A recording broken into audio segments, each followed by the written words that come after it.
డిన్నర్కి ఏం చేస్తున్నావు? చపాతి.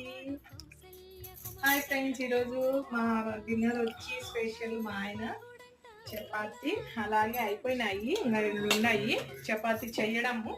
అలాగే చపాతీలోకి స్పెషల్ చికెన్ లివర్, కోడికాళ్ళు అంటారు చూడండి, కోడి లివర్, గుండెకాయలు, కోడి గుండెకాయలు అంటారు చూడండి, అవి తెచ్చినాడు అన్ని. ఆల్రెడీ కొంచెం లివర్ కూడా తెచ్చినాడు. మా లియో బాబుకు తినిపించేసిన. మధ్యాహ్నంది పప్పు, కొంచెం అలాగే క్యారెట్ ఫ్రై, అలాగే కొంచెం అన్నం కూడా ఉంది. ఈరోజు మా డిన్నర్ స్పెషల్. మా అత్తయ్య ఈరోజు ఫ్రైడే కదా, చికెన్ తినదని పెరుగు చట్నీ, అలాగే కాలీఫ్లవర్ కర్రీ తీసుకొచ్చినాడు. ఓకేనా, ఈరోజు మా డిన్నర్ వచ్చి ఇదే అండి. మీ డిన్నర్ ఏందో కామెంట్స్లో చెప్పండి. చెప్పండి. బాయ్ మరి.